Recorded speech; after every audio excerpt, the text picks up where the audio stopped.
नमस्कार दोस्तों, स्वागत है आप सभी का निमी टेक्निकल क्लासेस में। आज हम आरआरबी असिस्टेंट लोको पायलट का जो 9/8/2018 को एग्ज़ाम हुआ था उस एग्ज़ाम का पेपर सॉल्यूशन कर रहे हैं और आज हमारा प्रश्न संख्या 60 से लेकर के 75 तक हम कंप्लीट करने वाले हैं। जैसा कि हम हर क्लास में 20 क्वेश्चनों को ही टारगेट करते हैं, तो आज हमारा इस पेपर का लास्ट है और फिर इसमें देखिए टोटल 15 क्वेश्चन ही है। 15 क्वेश्चन को ही हम टारगेट करेंगे और 15 क्वेश्चन को ही हम अच्छे तरीके से हल करने की कोशिश करेंगे, है ना। तो बिल्कुल दोस्तों, रेलवे में लोको पायलट बनने का जिनका सपना है वो कड़ी से कड़ी संघर्ष करिए, कड़ी से कड़ी मेहनत करिए और आपके मेहनत को और अधिक बेहतर बनाने के लिए हम लगातार आपको ये सुबह की 9 बजे वाली क्लास दे रहे हैं, है ना। तो इस वीडियो को आगे बढ़ाते हैं और पेपर का सबसे बेस्ट कंटेंट और पेपर का सबसे बेस्ट तरीके से विश्लेषण करने के लिए, एनालाइज करने के लिए आप तैयार हो जाइए। नोटबुक के साथ इस क्लास को देखिएगा, हर पॉइंट को आपको नोट करते चलना है और जो भी आपको मैं इस पेपर का सॉल्यूशन दे रहा हूँ इसका आपको, है ना, इसका पीडीएफ भी मिलेगा, इसलिए हमारे टेलीग्राम चैनल को जरूर ज्वाइन करिएगा। देखिए, पहला क्वेश्चन आप सभी के बीच आ चुकी है, इस प्रश्नों का सामना करिए। प्रश्न का कहना है कि प्रश्न क्या कह रहा है, निम्नलिखित में से कौन सा घटक चुंबकीय क्षेत्र के रूप में ऊर्जा संग्रहित करता है, यानी कि मैग्नेटिक फील्ड के रूप में, है ना। Which of the following components store energy in the magnetic field, है ना। वो मैग्नेटिक फील्ड के रूप में स्टोर करने वाली डिवाइस कौन सी है। डिवाइस नहीं कह सकते हम इसको, घटक कह सकते हैं, है ना। डिवाइस ही समझिए। नाइक्रोम वेरिएस्टर है या कैपेसिटर है, रजिस्टर है, इंडक्टर है। देखिए, एक ही बात ध्यान रखिएगा मेरे को, जब भी मैग्नेटिक फील्ड की बात आए, किसकी, मैग्नेटिक फील्ड की बात आए, तो आप याद रखिएगा इसमें आपका इंडक्टर होता है। क्या होता है इसमें आपका, इंडक्टर।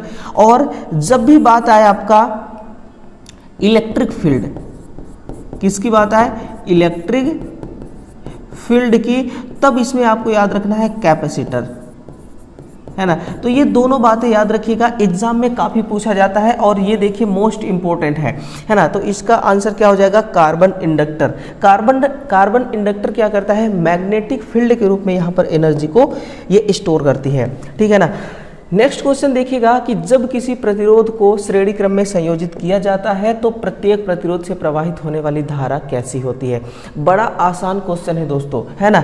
यहाँ पर देखिए, यहाँ पर एग्जामिनर आपसे खेला खेल सकता है। पहले उसने क्या बोला कि प्रतिरोध को श्रेणी क्रम में, लेकिन अगली बार बोल सकता है कि एक प्रतिरोध है ना, और एक लैंप है और एक यहाँ पर बैटरी है, ठीक है ना, और यहाँ पर यूँ समझिए कि एक इंडक्टर है, ठीक है ना। इतने सारे क्या हैं, घटक हैं और इसको हम क्या करते हैं, 230 वोल्ट की एसी सप्लाई से कनेक्ट कर देते हैं ना। अब बताइए इसमें जो फ्लो हो रही है करंट आई, है ना, ये किस प्रकार की होगी। तो आपको पता है कि हम इसीलिए घरों में इस प्रकार की वायरिंग कभी नहीं करते हैं। क्यों नहीं करते हैं, क्योंकि जितने भी ये कंपोनेंट्स होंगे, चाहे ये आपका लैंप है या फिर इसके अलावा जितने भी वैद्युतिक उपकरण हैं, उनको वो तो करंट अपने अनुसार ले लेते हैं, बट उनको वोल्टेज एक समान चाहिए, है ना। तो वोल्टेज एक समान करने के लिए फिर हम इसको समांतर में जोड़ते हैं। तो यहाँ पर क्या बोला गया है कि श्रेणी क्रम में अगर संयोजित किया जाए तो उस सिचुएशन में क्या होगा, उस सिचुएशन में आपका जो करंट है वो कैसी रहेगी, अचर। अचर का मतलब क्या है, नियत रहेगी, बिल्कुल कांस्टेंट रहने वाली, है ना। नेक्स्ट है कि यूटिलिटी पोल निम्नलिखित में से किसे सहारा देने के लिए उपयोग किया जाता है। इसको देखिए, ये है आपका यूटिलिटी पोल, है ना। और यूटिलिटी पोल कहने का मतलब इनका क्या है कि एक पोल है, बेसिकली हम पोल की मदद से हम कौन कौन से कार्य अपना संभव बना सकते हैं। जैसे कि यहाँ पर देखिए ओवरहेड लाइन से अगर हमें पावर ट्रांसफर करना है, वोल्टेज ट्रांसफर करना है तो कर सकते हैं, है ना। ऑप्टिकल फाइबर केबल ले जाना चाहते हैं तो वो भी ले जा सकते हैं। और मार्ग प्रकाश लाइट, यानी कि स्ट्रीट लाइट जो होती है ना, वो हम करना चाहते हैं, स्ट्रीट लाइट लगाना चाहते हैं तो हम लगा सकते हैं। तो इसके प्रयोग से तो देखिए हम यहाँ से ओवरहेड तार भी ले जा रहे हैं, केबल भी ले जा सकते हैं और इसी में एक फ्रेम लगा करके, है ना, इसी में हम एक फ्रेम लगा करके क्या कर सकते हैं, लाइट भी इसमें हम जला सकते हैं। नेक्स्ट है कि निम्नलिखित में से कौन सा विद्युत रोधक है। अब बताइए, क्या मुझे इसका भी आंसर बताना पड़ेगा। क्या मुझे इसका भी आंसर बताना पड़ेगा कि विद्युत का कुचालक कौन सा है, यानी कि विद्युत धारा का प्रवाह इसमें किस में से नहीं हो सकता है। तो ये देखिए बड़ा सिंपल सा आंसर है, इसमें विद्युत का चालक इसलिए नहीं हो पाता मेरे भाई क्योंकि इसमें 1016 से लेकर के 1017 ओम प्रति वर्ग मीटर इसमें क्या होती है, प्रतिरोधकता होती है, यानी कि 1 वर्ग मीटर में 1016 ओम का प्रतिरोध होता है। अब इतना देखिए हाई रेजिस्टेंस अगर है जहां पर भी, तो उसमें करंट का फ्लो होना बिल्कुल पॉसिबल नहीं है ना।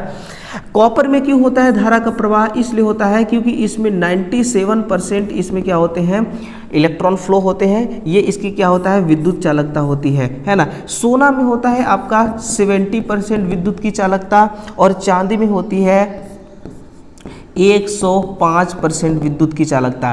फिर तो हमें चांदी यूज करना चाहिए, लेकिन हम ऐसा करते नहीं हैं क्योंकि चांदी देखिए मेरे भाई बहुत ज़्यादा महंगा होता है ना। बहुत ज़्यादा महंगा होने के कारण अगर ट्रांसमिशन लाइन में चांदी का हम प्रयोग करेंगे तार, तो देखिए कहते हैं ना कि जितने की दुल्हन नहीं उतने की मुँह दिखाई, तो वही वाली कहानी हो जाएगी मेरे भाई, ठीक है ना। पानी के पंप में प्रयुक्त मोटर होती है, किस प्रकार की मोटर होती है पानी के पंप में, क्या वो तुल्यकालिक मोटर होती है, क्या वो दिष्टकारी मोटर होती है, सर्वो मोटर होती है। देखिए सर्वो मोटर का जो इस्तेमाल है ना, वो सबसे ज़्यादा कहाँ पर किया जाता है, इंडस्ट्रीज में की जाती है। तो यहाँ पर प्रेरण मोटर इंडक्शन मोटर होता है ना, प्रेरण मोटर इंडक्शन मोटर होता है। और जो हम जनरली घरों में प्रयोग करते हैं उसमें देखिए एक कैपेसिटर भी लगा होता है, और वो कैपेसिटर डिस्कनेक्ट नहीं होती है। जब पानी आपका मोटर स्टार्ट हो जाता है और पानी देना शुरू कर देता है, तो भी उस कंडीशन में भी उस मोटर का कैपेसिटर डिस्कनेक्ट नहीं करता है किसी भी वाइंडिंग को, है ना। तो हम कौन सी मोटर इसको कह सकते हैं, तो इसको हम कैपेसिटर रन मोटर भी कह सकते हैं, है ना। वीडियो को दोस्तों जरूर शेयर करना, है ना, आपसे रिक्वेस्ट है। और जितने भी न्यू टेक्निकल क्लासेस को दिल से चाहते हैं, दिल से प्यार करते हैं, उन सभी को दोस्तों मेरा प्यार भरा नमस्कार, है ना। लव यू आप सभी को। और इस वीडियो को देखो, शेयर जरूर करना यार। हम ये जो 9 बजे वाली क्लास लेकर आए हैं ना, सिर्फ आपके बदौलत आपके लिए लेकर के आए हैं, ठीक है। इसलिए इसको शेयर आप जरूर करिएगा, और चैनल को सब्सक्राइब नहीं किया होगा ना, तो वो तो आपको करना ही करना है। देखिए अगला क्वेश्चन आपसे क्या पूछा जा रहा है कि डीसी जनरेटर है, इसमें पोल की संख्या, है ना, याद रखिएगा क्या क्या, पोल की संख्या और आर्मेचर कंडक्टर की संख्या नियत हो, है ना। डायरेक्ट मैं आपको फॉर्मूले पे ले चलता हूं। E बराबर क्या होता है, 5ZNP/60A, ये क्या है आपका फॉर्मूला है। इसमें क्या बोला जा रहा है कि इसमें जो Z है ना और इसमें जो P है, इसको क्या कर दिया जाए, इसको नियत कर दिया जाए। तो बचेगा क्या, E बराबर, E वोल्टेज किसके समानुपाती हो जाएगी, फ्लक्स के और आर्मेचर चालकों की संख्या के, है ना, इसके समानुपाती हो जाएगी। तो फिर अगर आप आर्मेचर चालकों की संख्या को बढ़ाएंगे, आप फ्लक्स को बढ़ाएंगे, तो वोल्टेज का मान बढ़ेगा यहाँ पर। तो ऐसा किस में होता है, देखिए निम्नलिखित में से कौन सी कुंडली अपेक्षाकृत उच्च विद्युत वाहक बल प्रदान करेगी। उच्च विद्युत वाहक बल तो देखिए वेव वाइंडिंग ही प्रदान कर सकती है, क्योंकि लैप वाइंडिंग जो है इसमें निम्न वोल्टेज होता है। इसमें किस प्रकार की वोल्टेज होती है, निम्न वोल्टेज होती है, लेकिन करंट इसमें उच्च होती है ना। इसमें करंट का मान कैसा होता है, उच्च होता है। लेकिन जस्ट इसका विपरीत करिए आप, जस्ट इसका उल्टा करिए। वेव वाइंडिंग में क्या होता है, हाई वोल्टेज और लो करंट, हाई वोल्टेज लो करंट। और इसमें ध्यान रखिए कि 50 किलोवाट, कितना, 50 किलोवाट के जो डीसी मोटर होती है ना, उसमें इसको इस्तेमाल किया जाता है। यानी कि 50 किलोवाट डीसी मोटर की जो कैपेसिटी होती है, इतने कैपेसिटी की मोटर तक में इस प्रकार के वाइंडिंग को हम इस्तेमाल में लेते हैं। तो इसका जो आंसर है वो तो ऑप्शन नंबर देखिए डी हो गया, है ना। इसका आंसर क्या हो गया, ऑप्शन नंबर डी। नेक्स्ट है कि ट्रांजिस्टर में एम्पलीफायर के रूप में कार्य करता है। ट्रांजिस्टर किस सिचुएशन में, किस मोड में एम्पलीफायर के रूप में काम करता है ना। एक्टिव मोड में, कट ऑफ मोड में, डिप्लीशन मोड में या सैचुरेशन मोड में। तो ये एक्टिव मोड। देखिए जब ट्रांजिस्टर की बात आती है ना, तो इसमें देखिए क्या होता है, ट्रांजिस्टर में 3 लेयर होती है ना। कितने लेयर होती है, 3 लेयर होती है। इस प्रकार से एमीटर, बेस और कलेक्टर। इसमें जंक्शन कितने बनते हैं, तो एक जंक्शन देखिए ये है ना, एमीटर बेस जंक्शन, और ये है आपका collector base junction. Emitter base junction को अगर हम फॉरवर्ड बायस में रखते हैं और इसको हम किस में रख देते हैं, रिवर्स बायस में, तो ये जो कंडीशन बन रही है ना, ये जो कंडीशन बन रही है, इसी कंडीशन को हम क्या कहते हैं, एक्टिव मोड। इसको हम क्या कहते हैं, एक्टिव मोड। और इस मोड में एक ऑसिलेटर की तरह भी काम करती है। किस तरह, ऑसिलेटर और ट्रांजिस्टर, ऑसिलेटर और ट्रांजिस्टर दोनों की तरह ये काम करती है ना। किस सिचुएशन में, देखिए ये सिचुएशन आपको याद रखना है। तो आंसर ये हो गया। कट ऑफ मोड में ये किस प्रकार काम करेगी, ये स्विच ऑफ की तरह, यानी कि स्विच जिस प्रकार से सर्किट में बंद होती है ना, उसी प्रकार से ये कट ऑफ मोड में काम करती है ना। कट ऑफ मोड में ये ट्रांजिस्टर क्या करता है, एक स्विच के रूप में काम करता है, और आपने ये पढ़ा भी होगा कि ट्रांजिस्टर स्विच के रूप में भी काम करते हैं, है ना। चलिए ओके रिपोर्ट है। नेक्स्ट है कि एक विद्युत चालित इस्त्री है, यानी कि इसकी बेस प्लेट में जो ऊष्मा उत्पन्न हो रही है ना, वो ट्रांसफर कैसे होती है। ये देखिए, ये क्या है, इसका बेस प्लेट है ना, ये क्या है, इसका बेस प्लेट है। इस बेस प्लेट में मान लीजिए कि यहाँ पर क्या जनरेट हुआ, यहाँ पर हीट जनरेट हुआ, है ना। यहाँ पर क्या हुआ, यहाँ पर हीट जनरेट हुआ। ये हीट कैसे ट्रांसफर होगी चारों तरफ, ये हीट जो है चारों तरफ प्लेट को कैसे गर्म करेगी। तो जिस प्रकार से देखिए एक कंडक्टर होता है, इस कंडक्टर में अगर यहाँ पर इस वाले पॉइंट को हम किससे कनेक्ट कर देते हैं, इसको हम सोर्स से कनेक्ट कर देते हैं, और ये क्या है, चालक। यहाँ पर देखिए जब धारा का प्रवाह होता है, देखिए यहाँ पर आपने कनेक्ट किया, यहाँ पर धारा का प्रवाह हुआ, अब फिर यही धारा का प्रवाह इसी के माध्यम से देखिए इस प्रकार से प्रवाह होता हुआ आगे चला जाता है ना। तो ऐसे ही यहाँ पर हीट जनरेट हुआ और हीट ट्रांसफर होने लगा। किस प्रकार से, इसको हम कहते हैं कि कंडक्शन विधि। इसको क्या कही जाती है, कंडक्शन विधि। जिस प्रकार से किसी कंडक्टर में करंट कंडक्ट हो रही है, उसी प्रकार से हीट भी किसी ये भी एक प्रकार का चालकीय पदार्थ ही होता है ना, इसमें भी ट्रांसफर होती है। सोडियम वाष्प लैंप द्वारा उत्सर्जित प्रकाश का रंग कैसा होता है, ये मेरे भाई पीला होता है, याद रखिएगा इस चीज़ को। और जो सोडियम वेपर लैंप होती है ना, ये दो प्रकार की होती है ना। सोडियम वेपर लैंप जो होती है, ये कितने टाइप्स की होती है, ये टोटल दो प्रकार की होती है ना। पहला होता है low pressure sodium vapour lamp, और जो दूसरी है वो होती है high pressure sodium vapour lamp, है ना, high pressure sodium vapour lamp. देखिए लो प्रेशर के बारे में भी क्वेश्चन बनता है और हाई प्रेशर के बारे में भी क्वेश्चन बनता है। कई बार पूछा जाता है कि भाई इन दोनों में से बढ़िया लैंप कौन सा है। तो बढ़िया लैंप देखिए अभी इनकी जब हम कंपैरिजन करेंगे तो पता चलेगा।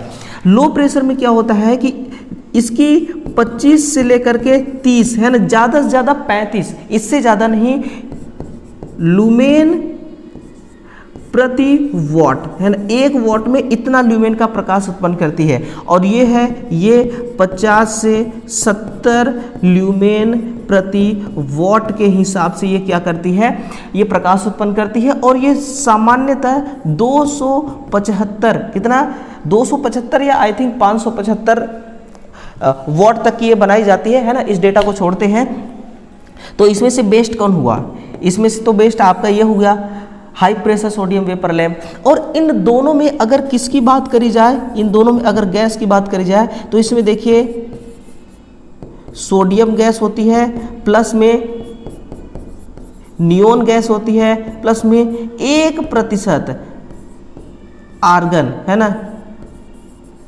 1% आर्गन गैस भरी जाती है। दोनों के दोनों में ये गैसें भरी जाती हैं, है ना। तो इस चीज़ को ध्यान रखिएगा। पीला क्या होता है, इसका कलर होता है ना। एक स्वपरिणामित ऑटो ट्रांसफार्मर होती है, ऑटोमेटिक होती है या ऑटोमोबाइल ट्रांसफार्मर की जैसे होती है, या परिवर्तनीय आउटपुट वोल्टेज ट्रांसफार्मर। देखिए मैं बोल रहा हूँ, आप लिखिएगा कि जो ऑटो ट्रांसफार्मर होता है इसका आउटपुट वेरिएबल होता है, क्योंकि इसमें क्या होती है, इसमें रोटरी स्विच लगी होती है। क्या लगी होती है, रोटरी स्विच। ये रोटरी स्विच का काम क्या होता है कि जो आउटपुट वोल्टेज होती है ना, इस आउटपुट वोल्टेज को क्या कर देती है, वेरिएबल बना देती है। यानी कि आउटपुट वोल्टेज कैसा होता है कि परिवर्तन होता रहता है ना। तो आउटपुट वोल्टेज कैसा होता है, परिवर्तन होता है, इसलिए ये परिवर्तनीय आउटपुट वोल्टेज ट्रांसफार्मर में ये क्या करती है, ये कहलाती है। नेक्स्ट है कि ट्रांसफार्मर के ब्रीदर में प्रयुक्त सिलिका जेल होता है। सबसे कंफ्यूजन भरा क्वेश्चन, सबसे ज़्यादा कंफ्यूजन देखिए इसी पे होता है ना। तो इसलिए इसको समझिएगा कि ये क्या है, आपका सिलिका जेल है। और सिलिका जेल के कलर में सबसे ज़्यादा मतलब कि आपको दिक्कत आती है।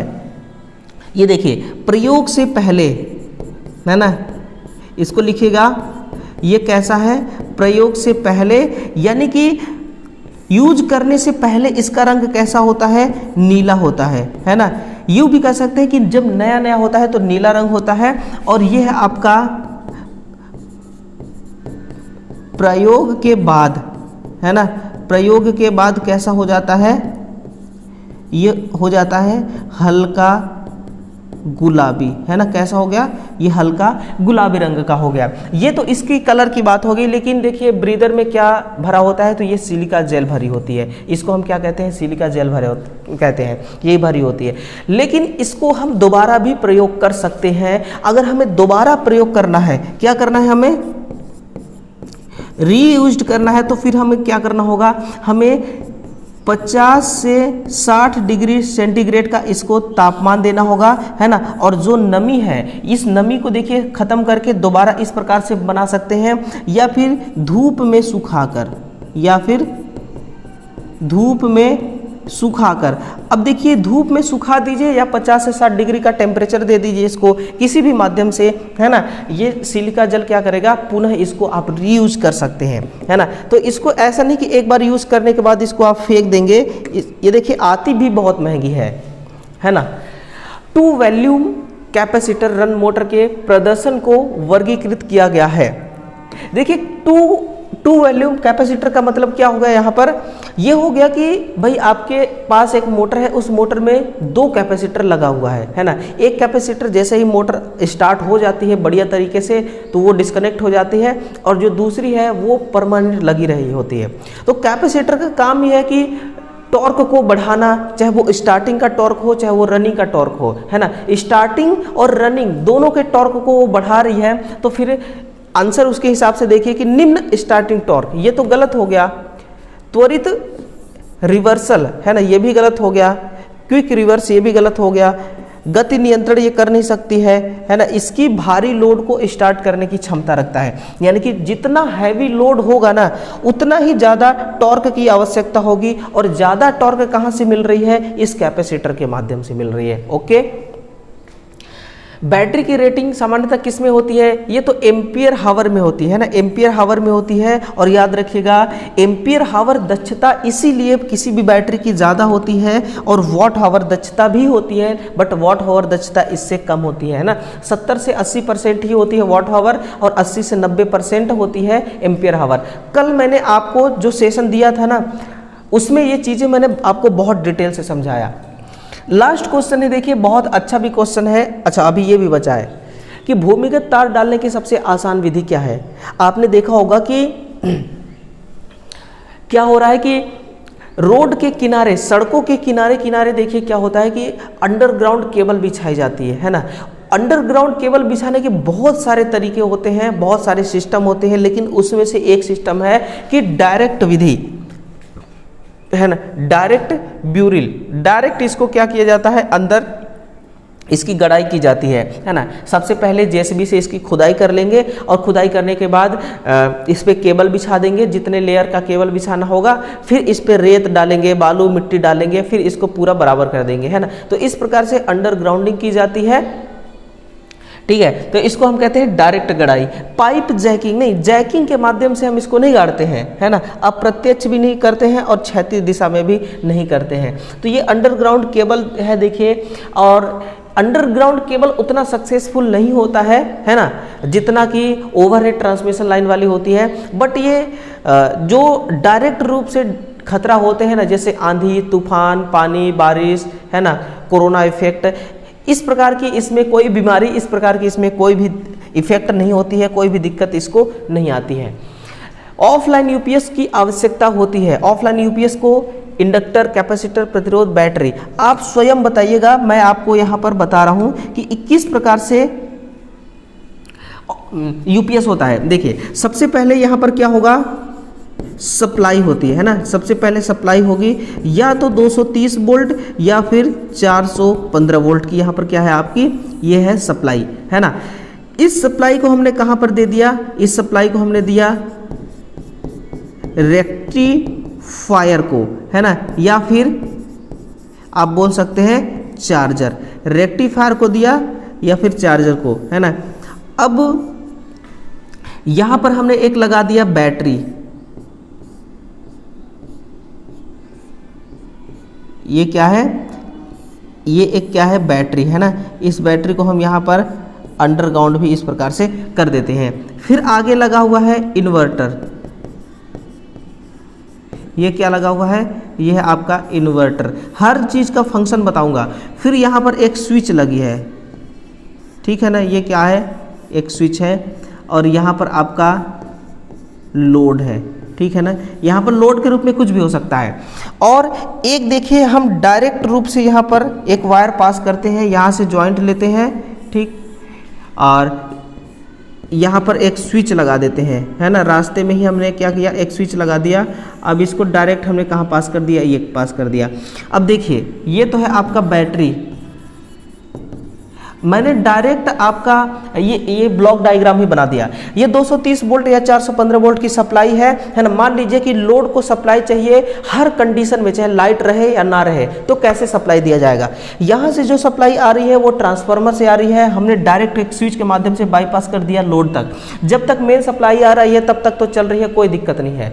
उसके बाद होता क्या है कि मान लीजिए लाइट चली गई, तो यही सप्लाई, यही ट्रांसफार्मर वाली सप्लाई रेक्टिफायर में जा रही है। ये क्या करेगी, रेक्टिफायर इसको एसी को डीसी में कन्वर्ट कर देगी। ये है बैटरी, यहाँ पर डीसी आके स्टोर हो जाएगी। जैसे ही लाइट समाप्त हो जाएगी, ये बैटरी एक सोर्स के रूप में काम करने लगेगा और इन्वर्टर को क्या करेगा, इनपुट सप्लाई देगा। ये इन्वर्टर का काम क्या होता है कि डीसी को एसी में कन्वर्ट करना, क्योंकि लोड हमारी एसी सप्लाई से चलने वाली है। तो एसी यहाँ पर हो गई, यहाँ पर स्विच को हम ऑन करेंगे, ये सब ऑटोमेटिकली होता है ना, ऑटोमेटिक यूपीएस सिस्टम है। और लोड तक ये सप्लाई चली गई, एसी सप्लाई। तो लाइट रहे तो भी लोड चलेगी, लाइट नहीं रहेगी तो भी लोड चलेगी। तो हर कंडीशन में देखिए, हर कंडीशन में यहाँ पर क्या है, लोड को सप्लाई मिल रही है। तो ना ही यहाँ पर कोई किसी प्रकार का प्रेरक लगा है, ना ही कैपेसिटर, ना ही प्रतिरोध, यहाँ पर क्या लगी है, बैटरी लगी है, और इन्वर्टर का इनपुट के रूप में काम कर रही है ना। तो बस इतना ही क्वेश्चन है, देखिए, है ना। एक और क्वेश्चन है कि भारतीय संविधान का कौन सा अनुच्छेद सार्वजनिक रोजगार के मामलों में अवसर की समानता से संबंधित है। इस क्वेश्चन का आंसर आपको खुद देना है, इस क्वेश्चन का आंसर आपको खुद बताना है। अगर इसका आंसर नहीं आता तो कमेंट बॉक्स में कमेंट करिएगा, है ना, मैं इसका आंसर देने की आपको कोशिश करूंगा। चलिए दोस्तों, आज की क्लास में टोटल इतने ही क्वेश्चन थे, और देखिए हमने हर क्वेश्चन को अपने हिसाब से देखा। और जो भी पेपर देखिए आया था असिस्टेंट लोको पायलट का ना 2018 में, वो हम ये भी नहीं कह सकते कि बहुत आसान था, हम ये भी नहीं कह सकते बहुत हाई था। आसान ही है, क्योंकि देखिए न्यूमेरिकल तो बहुत कम आए इसमें, है ना, न्यूमेरिकल तो आए ही नहीं, न्यूमेरिकल का सामना तो हमारे साथ हुआ ही नहीं, तो हम पेपर का लेवल आसान ही कहेंगे। बट इस बार जो एग्ज़ाम होने वाला है उसका लेवल थोड़ा सा हाईएस्ट रहेगा, है ना। तो इसलिए अपने तैयारी को भी थोड़ा सा हाईएस्ट तरीके से करना होगा, अपने तैयारी के स्तर को बढ़ाना होगा, है ना। तो इस वीडियो को शेयर करिएगा, अन्य विद्यार्थियों तक इसको भेजिएगा, और चैनल को भी सब्सक्राइब करिएगा, है ना। कंटेंट कैसा लगा आपको कमेंट करके ज़रूर बताना है, और वीडियो को एक थम्स अप करना है। तो चलिए मिलते हैं अगले सेशन में, है ना। मैं आपको बहुत जल्द जो Bihar state power holding company है, इसका एक प्रीवियस ईयर क्वेश्चन पेपर का सेट लेकर के आया हूं, उस पेपर को हम सॉल्व करेंगे। और पेपर का लेवल बहुत देखिए हाईएस्ट था, पेपर का लेवल बहुत ही अच्छा था, है ना। उसमें न्यूमेरिकल भी है और बिल्कुल प्रैक्टिकली चीज़ें वहां पर पूछी गई हैं। तो उस वीडियो को भी आप देखिएगा, है ना, बहुत ही जल्द आपके लिए लेकर आने वाला हूँ। तो चलिए मिलते हैं उसी क्वेश्चनों के साथ BSPHCl के जो पेपर है उस पेपर के नए कंटेंट के साथ, है ना। तो याद रखिएगा, आपको दोबारा लौट करके आना है ना, कल सुबह 9 बजे फिर से, तो आना बिल्कुल मत भूलिएगा, है ना। Okay, thank you.